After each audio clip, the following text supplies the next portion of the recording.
visas, I've been asked a lot of questions about the visa process. All right. So let's discuss much in detail. What are the visa involved in this entire American USMLE residency process? How to acquire that, and how what are the advantages, disadvantages? Every session I do for USMLE, and this is one question which comes, and I realized that there is no credible information available online to demystify the visa process in the American healthcare system. So the decision was that I should give you a clarity. All right. So let's understand what all visas, what categories of visas are involved in the American education process. All right. So currently, if you are a medical student, if you wish to go for clinical experience, that is the US clinical experience, you require something called as a B1, B2 visa. Okay.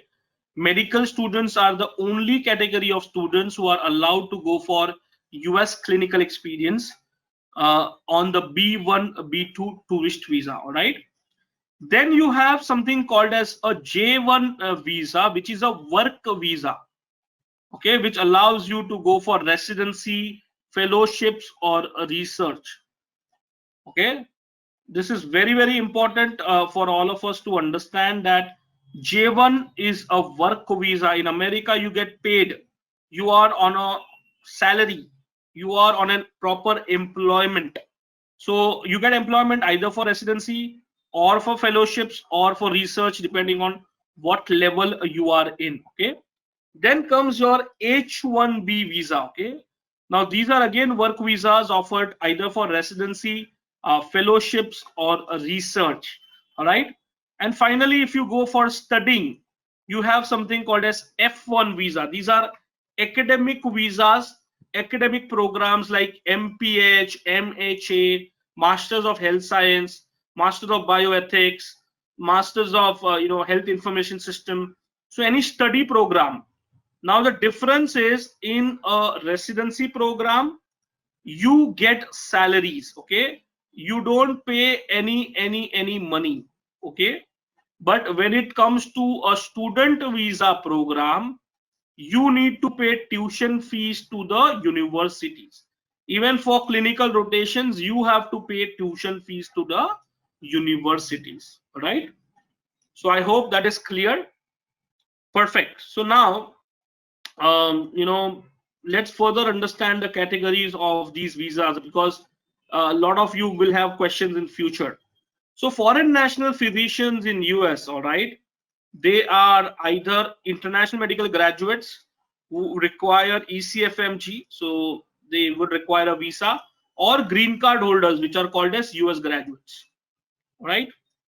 And then of course there are Canadian graduates who also apply. So most common visas offered are J1, H1B, and dependent gets the J2 visa. Okay, so how do you get and what are these visas? Of course I will not go much in detail, but briefly I can let you know.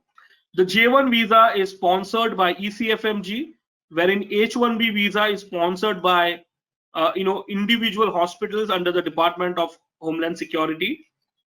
Credentials required for J1 visa is your ECFMG certification and passing of step 1 CKCS marks. For H1B visa, you also require to clear the step 3 examination. The time limit to be on a J1 visa is 7 years. The time limit to be on H1B visa is 6 years. Okay.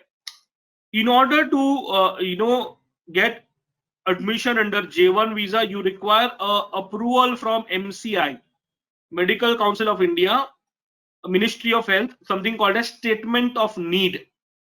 So they allow you to come to US to do post graduation, and after that, after completing your course, if you are from India, you are expected to come back and work in India for 2 years. After completion of 7 years, you need to work for 2 years. All right. In H1B, there is no such requirement.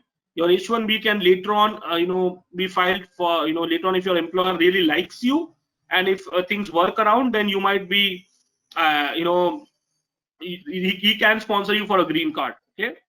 For dependent, of course, you have J2 visa, and in case of H1B, dependents can have H4. But J2 visa people can work, but H4 people cannot work. All right. And of course, these fees are there, which keeps on changing time to time. But majority of times, the processing fees, programs do not pay it. It is the individual students who have to take care of. All right. So again, this might be a higher level information for many of you, but yes, this is important for all of you to know. Hiren is asking very interesting question, sir. What is better, H1B or J1? My answer is whichever you get it, go for it. Why?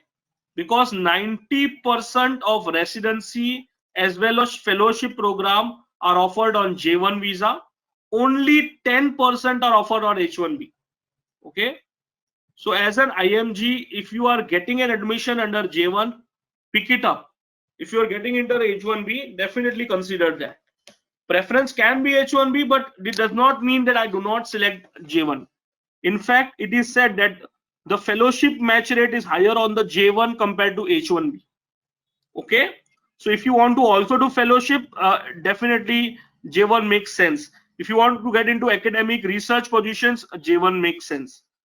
All right. I hope this answers your questions. You don't have to apply for it, Aisha. Once you get admission into the individual programs, they offer you. Once your matching happens, you get this J1 and H1B. Right now, the only visa which I will recommend all the audience who are attending this session, they should have is the B1, B2 tourist visa. That's it. Just worry about that. That's it. Okay. So what do we do? Because I understand many of you are confused what to do, where to begin. I mean, the questions never end. So I have prepared few next steps for you. Either you can attend the Moksh, comprehensive USMLE webinar. You can schedule a personalized counseling session one-on-one. You can attend the Moksh faculty's live lectures. You can get access to the Moksh USMLE free trial login from our counselors. And also you can appear for the Moksh USMLE step 1 mock test. All right. So all of these options are available. You can, either email us on this number or WhatsApp us on this WhatsApp number, and our team will definitely help you in this journey.